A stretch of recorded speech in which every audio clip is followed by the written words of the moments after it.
في الفيديو اللي فات عاودت لكم على القصة المؤثرة ديال الترحيل الكبير اللي وقع للأكاديين سنة 1755 وكيفاش البريطانيين حاولوا يمسحوا هذا الشعب من الخريطة ويشتتوهم في العالم. إلا ما شفتيش هذا الفيديو كنصحك تشوفوه هو الأول باش تفهم أصل الحكاية وعلاش هاد الناس كيتقاتلوا اليوم بهذه الشراسة. حبس هذا الفيديو دابا، نزل تحت لصندوق الوصف غتلقى الرابط الأول تفرج فيه ورجع كمل معانا.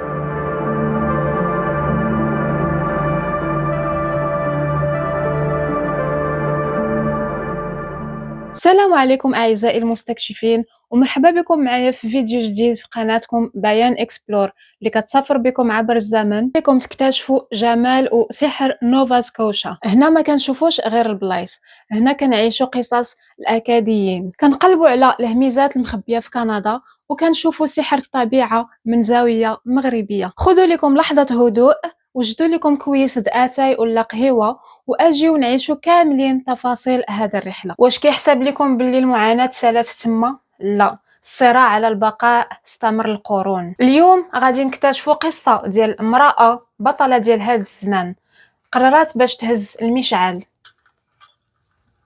وتحارب باش اللغه والتاريخ ديال الاكاديين ما يموتش. وجدوا راسكم لقصه غليندا دوسيت بودغو، المرأة اللي وقفات في وجه العاصفة باش ولاد هاد المنطقة ما يكبروش بلا هوية. غليندا كبرت في قرية سان برنار، ومن نهارها الأول كان بين فيها روح القيادة. في سنة 1976 مثلات شباب نوفا سكوشا في مسابقة كبيرة للخطابة في واشنطن، وديك الساعات قالت لهم من نهار بديت كنهضر على الحق ما بقيتش سكت. تخرجات ممرضة من جامعة دالهاوسي في هاليفاكس وخدمات لسنوات طويلة كممرضة منزلية. هذه الخدمة خلاتها تعرف على المجتمع الأكادي من الداخل دار بدار، وفهمت باللي هاد الناس محتاجين اللي يدافع لهم على حقوقهم التعليمية والتاريخية بنفس الطريقة اللي كيدافعوا بها على صحتهم. المحطة اللي غتغير كل شيء كانت في سنة 1986. غليندا شافت أن الأكاديين في نوفا سكوشا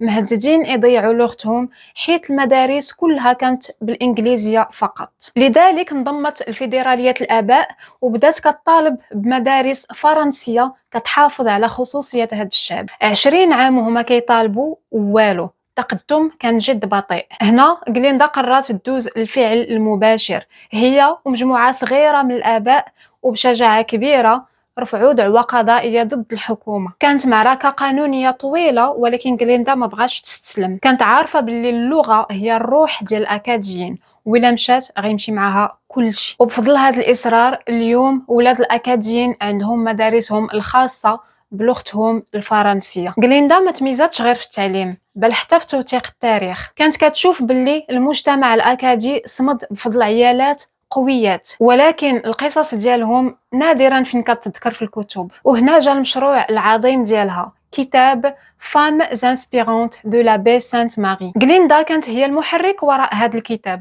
هي اللي جمعت المعلومات وهي اللي سهرات على كل التفاصيل باش يخرج هذا الكنز للوجود. كتاب اللي كيوثق اكثر من 150 امراه ملهمه في هذه المنطقه ديال لابي سانت ماري. غليندا بغات تضمن باللي الاجيال القادمه غيلقاو قدوه ومراجع تاريخيه كتمثلهم. هذا الكتاب هو تكريم حقيقي لكل امرأة أكادية حافظت على البلاد وعلى التقاليد ديالها. في سنة 2013 وبسبب هذا المسار الحافل تم اختيار غليندا والزوج ديالها كسيد وسيدة الأكادي، مسيو إي مدام أكادي، وهو تكريم رمزي كبير بزاف عند هاد الناس. غليندا ليومنا هذا بقى ناشطة في بزاف ديال الجمعيات وطاقتها بقى ملهمة للجميع. شنو الدرس اللي نقدروا ناخذه من قصة غليندا؟ أولا، قوة الإصرار.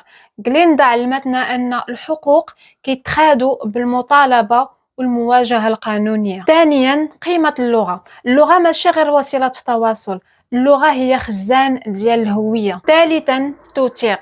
التاريخ اللي ما كيتمش التدوين ديالو كيتنسى. غليندا دوسيت بودغو هي بطلة حقيقية في تاريخ الأكاديين المعاصر، وإلا بغيتي تعرف علاش هي كتقاتل بهاد الشراسة على وديت لغتها، خاصك ضروري تعرف اشنو وقع للأجداد ديالها في سنة 1755. نتمنى هاد الحلقة تكون عرفاتكم على وجه آخر من وجوه نوفا سكوشا. قولوا لي لتحت في لي كومونتير واش كتعرفوا قصص ديال عيالات تقاتلوا على وديت لغتهم أو على وديت الهوية ديالهم بحال غليندا. بسلامة وشكرا على المتابعة.